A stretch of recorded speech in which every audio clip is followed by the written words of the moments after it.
field is definitely one of the areas I get a lot of questions. I've been getting questions for the last few years. I think it's an area where people can have a really hard time breaking in. And it's also an area where people care so much about. Like when we talk about mission and matching and finding that right fit, I feel like the environmental sector is one that people have a lot of concern and care and love for. So Kate actually came what feels like a lifetime ago, but was actually like in February to the university. At that point, the USDA was doing a huge hiring of a big group of people, and we had a fair. They were hiring on the spot. Kate, although there was a representative coming up from, I think, the DC area, Kate actually works here in Rhode Island in Warwick and is a soil conservationist. So we're very lucky to have somebody who's a representative in our own neighborhood. Also joining me today, my co-host is Geraldine Fernandez. Geraldine is a URI alum triple time, and she also had worked in our CCE in the Career Services Center, and now works as a part of our Young Alumni Council as a volunteer. So I am going to let you take it away, Kate. Oh yeah, not Geraldine? Come on down. All right. Well, thank you for that fantastic introduction. Just full disclosure, this is my first time presenting on WebEx or whatever we're on. Yeah, WebEx. So bear with me as I figure all this out. So I did come today in preparation for presenting with a few slides, and hopefully they won't be too much. Oh, wait a minute. I forgot I have to share my screen. It's all right. We're all navigating through this. And WebEx is not, this is the system we use for the university, but it's not as common a system. So we'll be patient. All right. Can you guys all see that? Yes. Great. Once I get it up, I will be looking at the top of the screen. Okay. Here we go. Yay. So as Audra said, my name is Kate, and I am really happy to be with you today. I'm actually a program manager with Rhode Island's Natural Resources Conservation Service. I hope that I'm able to provide you with some useful information and takeaways based on the questions that you sent with your event registration, hopefully. Full disclosure, also, I have taken several presentations and matched them together in order to best address most of your questions as presented. So these presentations were all developed by a gentleman named Rick Tafoya, and he actually works out of the national headquarters for the Department of Agriculture. Kate, I'm going to interrupt you for 1 second. You're getting a little faded. Still? Is that better? That's better. Okay. So I would like for this afternoon to be encouraging in as much as to tell you there are jobs available for you with a solid employer that allows for you to use your knowledge for good while you get the chance to build your own professional skills. So a couple of highlights from my own story is that I've been out of school a long time, but I started out in forestry school and decided within the first year that it really wasn't for me. So I just didn't know what I wanted to do otherwise. So I tried enlisting in the Peace Corps, but what they told me was that they wanted people with a bachelor's degree. So I ended up at URI to study oceanography, because why not? And ultimately, I graduated from the College of Environmental and Life Sciences with a bachelor's degree of science in soil and water resources and a minor in international development from the University of Rhode Island, the class of 2000. So I've only worked for the federal government since 2017. Prior to that, though, I worked with nonprofit organizations as an environmental educator. I worked as a teacher of English as a second language, and I also worked as a private consultant for developing rotational grazing systems on livestock farms across Rhode Island and Connecticut. So I only tell you all that to let you know that I have kind of a broader spectrum from all the different sectors of environmental jobs. I am originally from Maryland, but I have been in Rhode Island for 25 years now, so I kind of think of this as home. And my last encouraging thing is to say, yes, I do like my job. Working for the Department of Agriculture has more pros than cons for me. There are some cons, but there are more pros. So this slide shows you that the U.S. Department of Agriculture is made up of 17 different agencies. They're listed over on the right side. I specifically work for the Natural Resources Conservation Service. There are 18 different mission areas for these agencies. A little about NRCS in particular, the Natural Resources Conservation Service. It is initiated as a permanent federal agency within the USDA in response to the American tragedy of the 1930s, known as the Dust Bowl. Kate, you're cutting in and out again.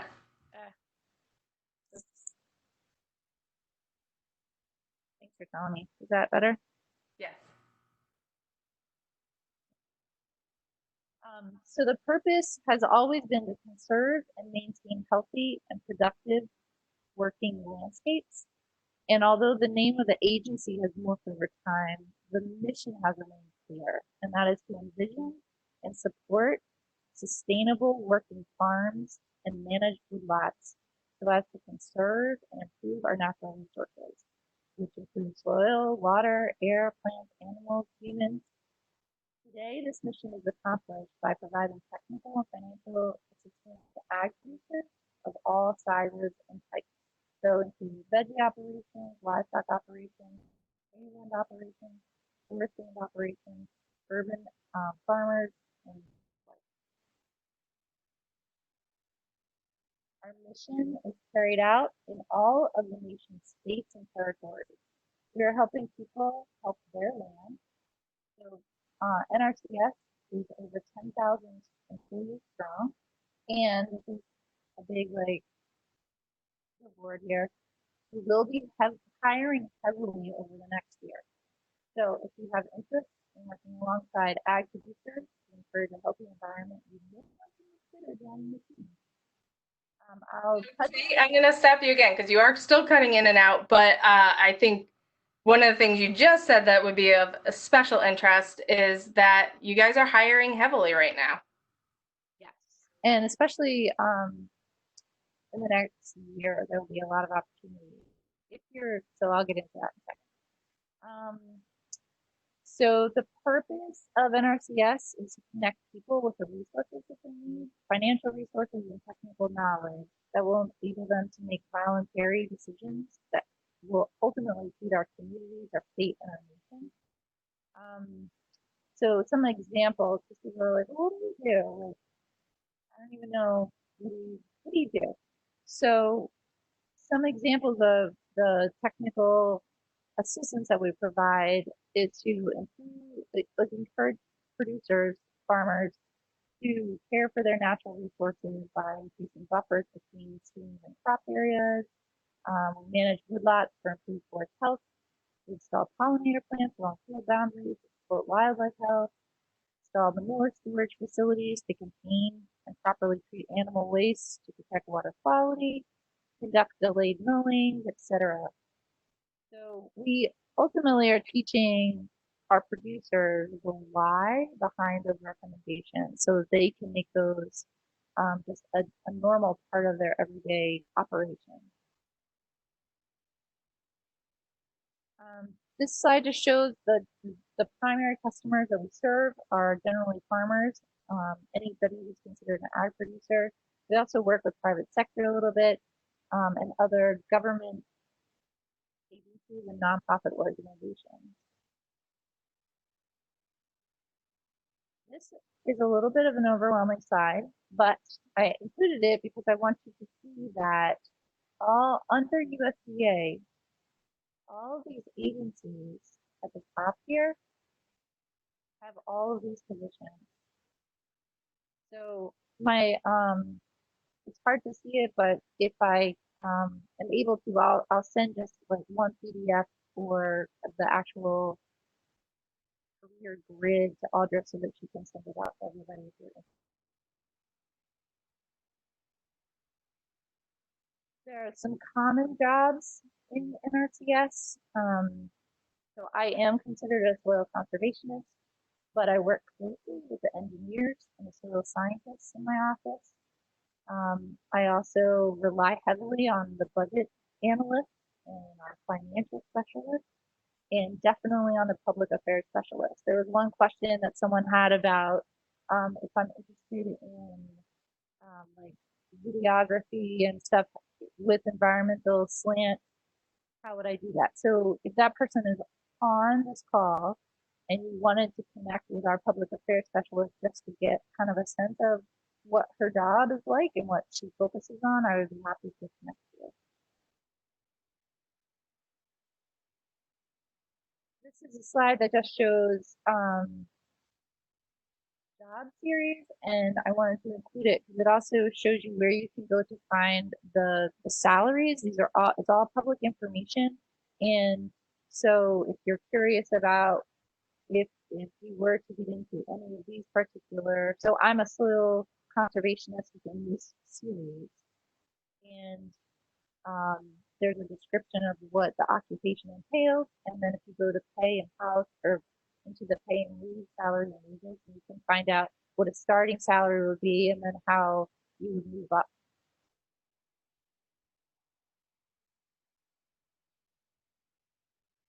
This is a page located on nrcs.usda.gov that shows another way that you can go in, find out more about the careers, and then even plan for your career. I personally haven't gone in, but it seems like it would be interesting to poke around and find out what you can actually plan from the site. And some of the different category groups, the soil conservation group, soil science, and engineering. Somebody else had asked a question about what kind of jobs are available if you love dirt. And so you could be a soil scientist or engineering. There are civil and ag engineers in our office. And so one of the big things that like there were several questions that were asking us, like, so what are the opportunities? And I spoke with Rick Tafoya, who provided some of these slides, and a big way for you to get your foot in the door, and that's probably one of the biggest points I can make to you, is that if you're actually interested in having a federal government job, you need to get your foot in the door. So whether that is by applying for an internship, and I'll talk about those a little bit in a little bit, or if you start out as a volunteer, that not only gives you, it gives you a networking opportunity as well as some experience that you can put on your resume. There were a couple of questions that asked, like, if I don't have experience or if I don't even have 2 years of experience, how easy is it for me to get a job? And I wouldn't say that couldn't get a job without experience, but there are opportunities for you to build your resume by doing some volunteer opportunities. You're fading out a little bit again. And I really appreciate what you're saying, because you're right. This is the big question of how do I get experience if I don't have experience? What are those pathways? And I like what you're saying, where this is all about getting your foot in the door, and internships, volunteering, other positions where there's flexibility, but building up experience is a big part, and it could happen a few different ways. I know you're going to touch over it later, but I think you don't naturally think that you get to volunteer with the government. So that's, I think that's a really great opportunity that, people might not be aware of. Yes. And I think I can pull up some information if somebody wants to know, like, how would they get into the Earth Team volunteer program if I have information on it.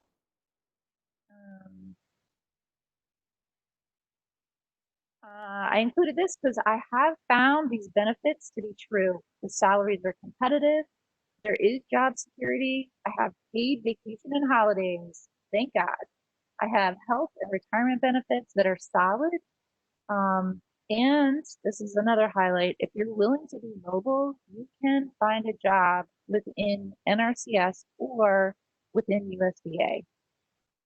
So the work can be challenging, but it's rewarding, and there are plenty of opportunities for advancement, and there are clear pathways towards that advancement.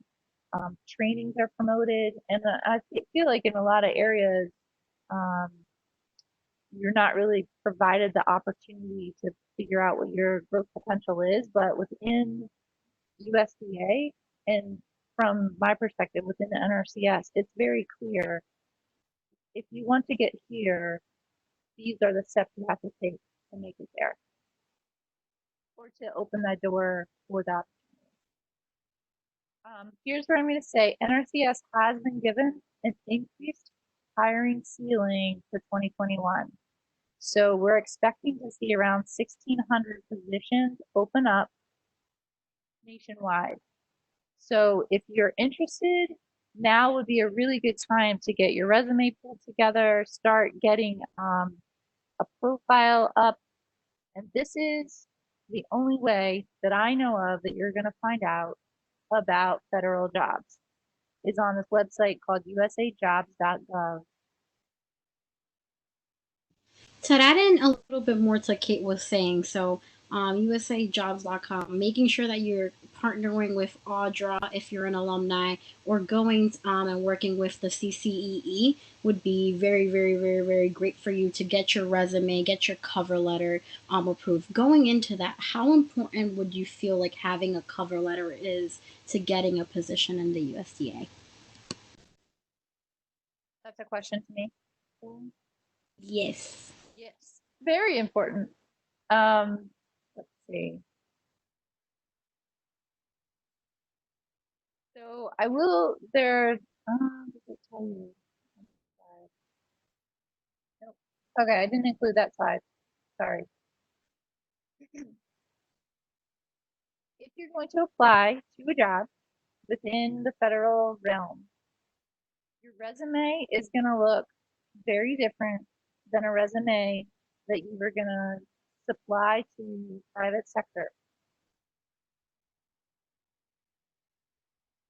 You guys can correct me if I'm wrong, Audra, but generally speaking, when you're applying for a job, private sector, maybe even state government, you're supposed to keep them short, so like 1 to 2 pages. Yes. Yes. But with a federal, and this is the point that was made to me, on a federal resume, there's no limit on how many pages it's going to be. What they want you to do is to build a resume right here in USA Jobs. There's a template to build your resume, and it's going to walk you through all the different portions of information that you need to have within your resume. And the way you don't want to be super lengthy in the way that you describe your previous experiences, but you want to hit on keywords like ways you were a leader, experiences that you've had. You want to make sure that there's another term, That you're marketing yourself like better, like making sure you're hitting those keywords that they're looking for in the description and the job description.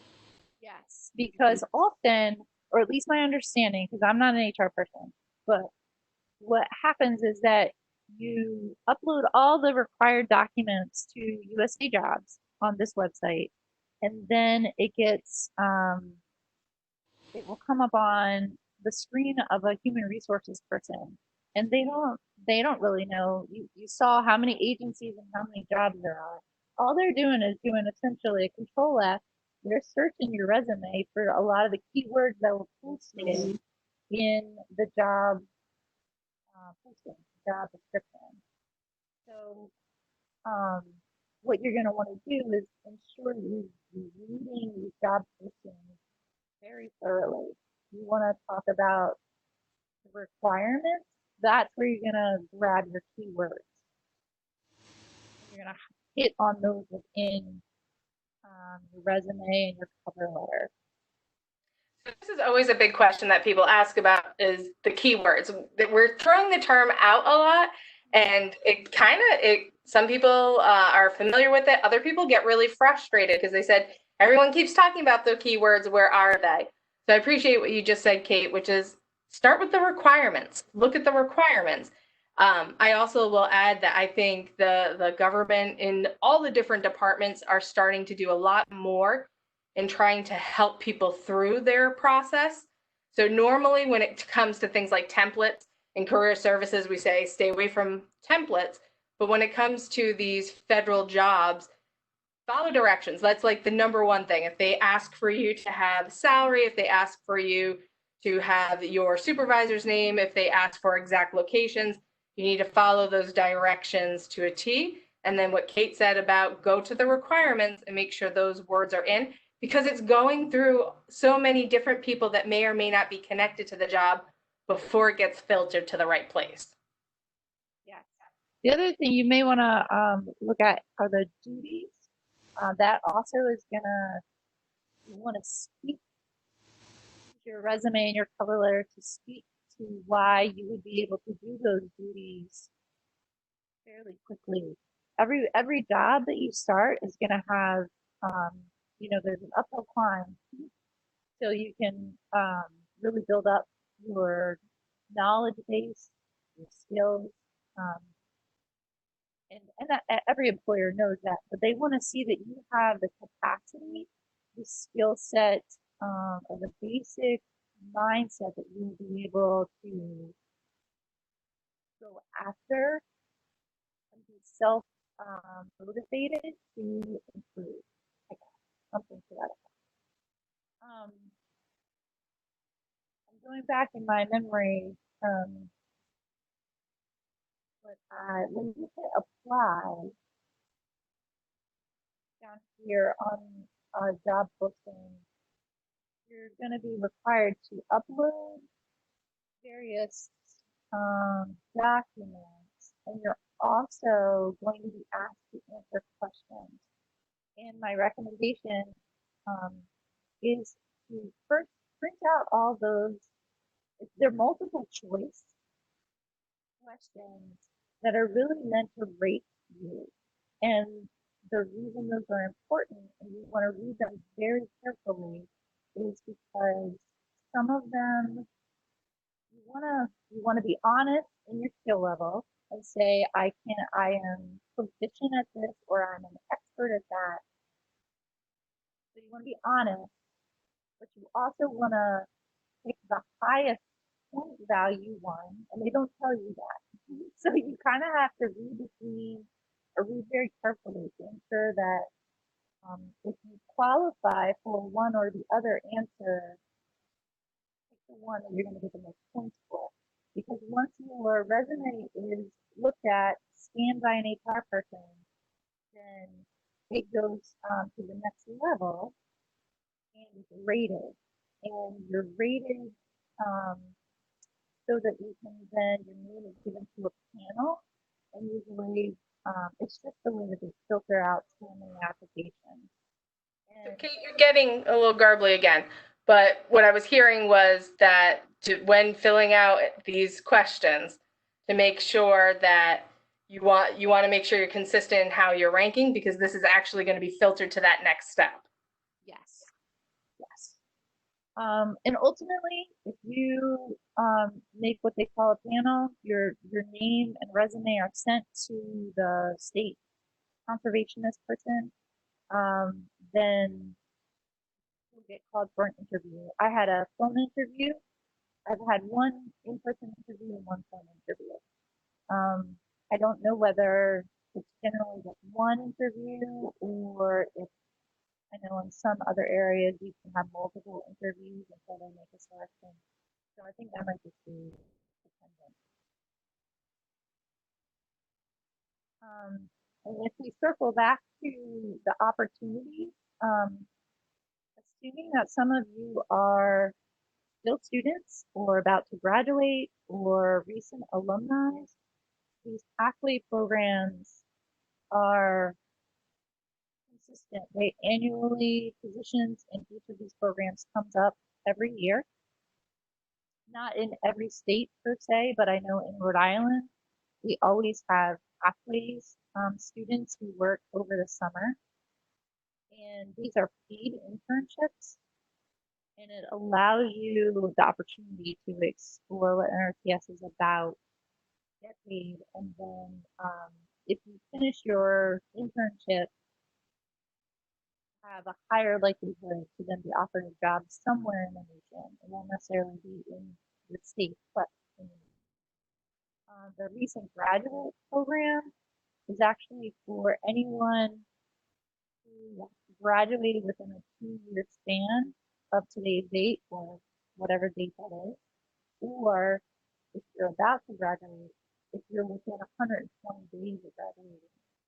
So those are the two opportunities for internships that will be, again, a foot in the door. And I love these pathways programs. So I use this all the time when I'm talking to people that we go to usajobs.gov and immediately put in pathways, because this could be that right step. Especially, I'm usually on recent graduate side, but if you are an undergraduate, internships, I think it can feel very complicated to find your way into a federal government position. And I think they are doing a good job trying to help people through that process. Also, that time counts towards government time. So if you think you're going to continue on with federal government, this is really that investment of time. And that's really all I have. So if you guys want to talk about questions, are there any in the queue in the chat? Yeah. So Kate, gonna make sure we're your mouth is close to that because you're fading again. But Geraldine, if you see any questions, this is an opportunity for everybody. You can feel free to speak your question. You can use your video or just your audio. You can write it in the chat and I will read it out for you. I know some people are shy. I think another thing that I would like to add into, because I did have an internship with the Rhode Island Department of Health, a little bit different right after I graduated in 17, was take the initiative and like connect and do like informational interviews with the USDA or with someone that is at the position where you want to be. Talk, just network. Right now, especially if you're a current student, they want to talk to you. They want a mentor. They want to make sure. So connect would be another thing. Network. And then a question that stood out to me a little bit was what employers and skills do employers look for candidates, and the skills you can develop them, like Kate was mentioning earlier, through volunteering, through internships. So ensuring that you're following up and that you're tying in your internship. Sometimes people are like, no, I didn't learn that. Yes, you did. You just need to word it better for your resume. So things like that. And then for social media, Kate, one of the questions was for that degree. Do you feel that they have many positions in USDA? For social media, so our public affairs person, she does everything with regards to there's a Twitter account. I don't think there's a Facebook account, not on Instagram, but that there's a Twitter presence, a website. Beyond that, I'm not really sure. Okay. Another question that stood out: based on passion and interest alone, is it realistic for me to change careers after 32 years in a completely unrelated field? That's $1 million question, right? um, So, I mean, I don't know if I'm, so I've changed jobs, but I've always stayed in the same kind of um, career path, I guess, more or less. I don't think it's out of the question, but I do think that before you make any leaps, you probably should spend significant time doing some volunteer work to figure out whether that is really a step you want to take. Perfect. And then another one that stood out is what is the social science experience working for the USDA? I didn't quite exactly understand the social science. Are we talking about like how's the interaction? I don't know either. I think that one stood out. Let's talk about work environment because I think it's kind of hard to picture what it's going to be like, especially I've worked for the federal government and I worked in an office in a region, but you work in a different office in a smaller region. What is that work environment like? Are you in the field? Are you in the community? Are you in an office all the time? So, in my current position, I'm in my office a lot, but when previously when I was first hired, I was hired as a soil conservationist, and what I was doing was field planning. So I really was a translator um, and liaison, I'll say, between the farmers that I worked with, my clients, my customers, and the programs that NRCS has available to support these folks. So I had to really improve on my communication skills, and I had to be a good project manager, essentially. Um, so you have opportunity to be outside a lot in nature, but it's not like you're doing science data collection per se. There's a lot of collection of information, but a lot of it is based on the landowner. I mean, and there were a lot of you use a lot of field tools as well, and you have to have a lot of technical knowledge. But and I will say that I would pretty confident saying most of the folks who work in my office are more introverted than extroverted. However, they you are required to be a face of an agency to customers. So there's a big emphasis on ensuring that your customer service is like just enough. Um, there is a lot of computer work. I did a lot of mapping, and so it's a pretty big combination of a lot of skills. Does that answer your question? Yeah, that's awesome. Um, So let's do two more questions and then we will be respectful of everyone's time and wrap up. So right now, if you want, type it in or Geraldine will go off of the list that we already had. Thank you all as you had registered. There was a lot of really thoughtful questions, which we appreciate.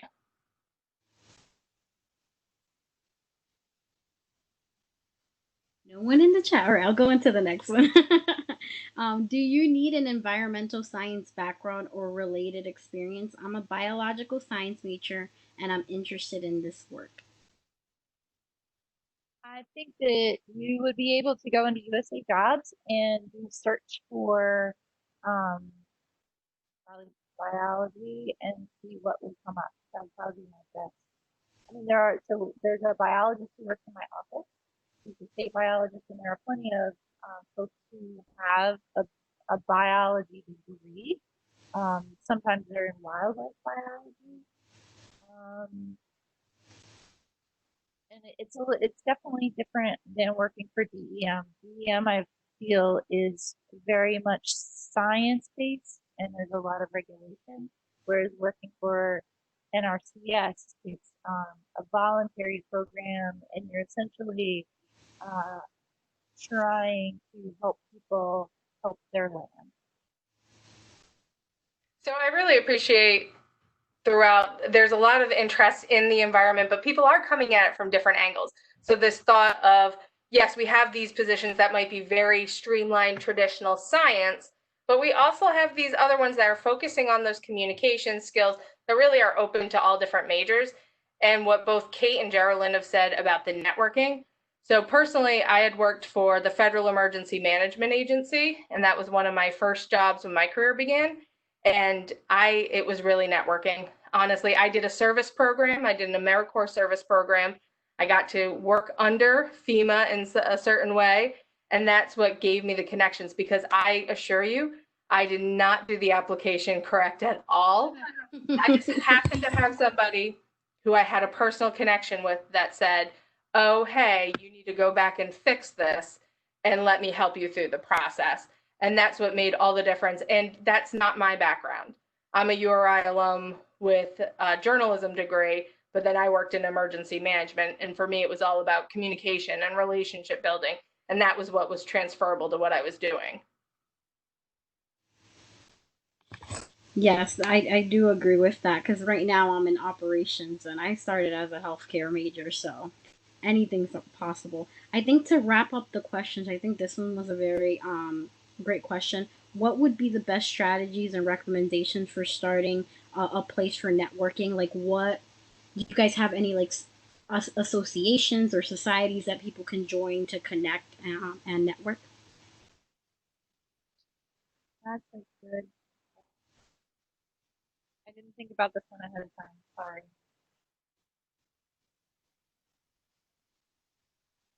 I think that one thing that people can do, I fell in love with LinkedIn because a recruiter reached out to me and I got a job through LinkedIn.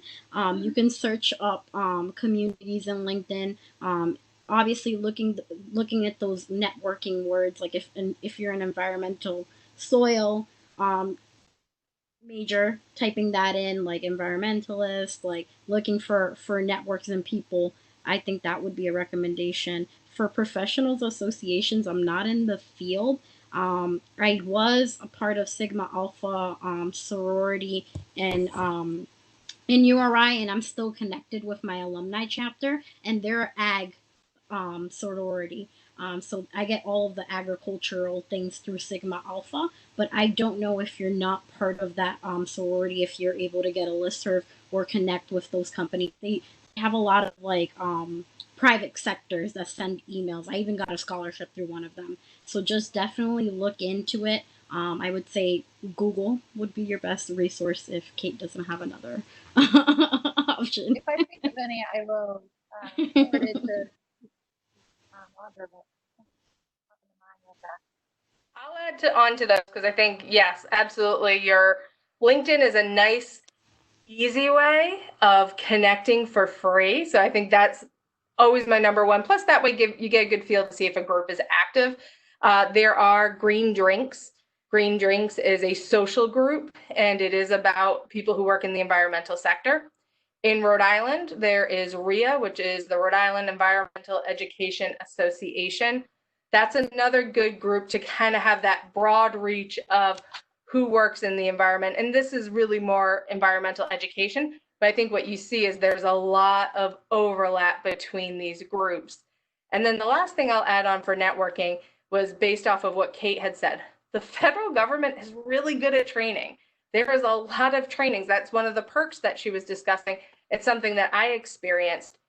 If you have the chance to attend a training, and if you can follow and see when the groups are doing training, Kate had just sent something out to me a few weeks ago that was a whole lineup of different webinars that were being hosted by the Federal Office of Personnel Management. That was on job search, that was on interviewing, and that was on resumes. And anything like that gives me a chance to connect directly to somebody, even if it is on a webinar. Now I've just closed the gap and I've made it easier. If there's another training that you see, Kate and I bumped into each other at the Women in Agriculture conference that was in March. And, you know, just one of these happy coincidences that we both were in the same room. But I think as you find these groups, if environmental, even if you don't have an environmental background, Audra, I think another place. Audra, I think another place that's great, like 4-H. I know that was very popular when I would hear from my sisters. FFA organization. So just if you Google agriculture, I swear to you, it pops up because I just did it. And then the Young Alumni Council will be another great place, like URI based. We have so many majors, over 35,000. I was just talking to Neri, young alumni under the age of 35 that we can connect you guys with. And I'm pretty sure if I talk to my peers, someone is inside the ag industry right now. So it's amazing. The opportunities are endless with this device. There's Young Farmers Network. That's another thing. And can you repeat that? Yeah, Young Farmers Network. Okay. Young Farmers Network. That's another place. I don't, it's mainly, I think, farmers, people who are actually farming are part of that. But again, they have events, and it may be a good opportunity to go and network a little bit, meet other people. And there are industry people, for example, NRCS does move to some of those events. So it's an opportunity. I'm sure the land trust goes. And I will just put a plug. Audra and I were talking about how a lot of the nonprofits around are looking and are hungry for young blood. And so that will be so there's plenty of those nonprofits around that are public and have monthly meetings. And, there's land trusts, there's conservation districts, there's the Rhode Island Resource Conservation, Development Council. So there are opportunities, and just to start to get your name and your face out there. And when Kate and I spoke before, this was the theme, was flexibility, because there were a lot of, yes, we both, Kate's had a whole career in environmental industry. I've touched in and out of it at different points, and I have a lot of connections there. The flexibility is huge. If you work really hard, people will help you. But a lot of times what I've seen is they're working under a grant here, they're working under a grant on another group, and then they're trying to find that part-time, and they're piecing it together. And that's demanding. And that's where the flexibility is. We were talking about the USDA jobs. A bunch of people, there's quite a few people from URI that got jobs with the USDA, and they're going to Iowa. If you have that flexibility, then okay, this is a fantastic opportunity. The one that I'll repeat is the volunteering. And we're laughing about the groups that are looking for people who are younger. There's my father works in the environmental education realm, and his council are people who are in their 80s and 90s. That's his board. He wants somebody under 40. Like, and desperately. So I think, if you're somebody who's still in college or you've graduated, there are a lot of groups that can really benefit from your knowledge. It's a fantastic and easy way to build a natural network, and they want you. So it shouldn't be intimidating. You bring something, and you can approach these groups and see if they need somebody on a board of directors. So that is really impactful volunteering at a very high level. Okay, we're going to close out. Thank you so much. This is the end of everyone's day, and so appreciate everyone who took the time to hop on the call. And Kate, we've been back and forth and had different conversations about this, sent you all these questions. Really appreciate you putting the time to put slides together. I'll follow up with a recording and with the slides that Kate had shared. Geraldine, thank you. Thank you so much for participating. This was so informational, Kate. It was a pleasure to be here with you guys today. I'm so sad no questions on the side bubble, but they did submit a lot of questions beforehand, so not surprised. and if there's something we didn't get to or you weren't able to ask, follow up. You all received an email from me, so follow up an email, and we'll find you an answer or direct you to a resource. All right. Thank you all everyone. For joining us. Have a great afternoon, everyone. Take care. Bye.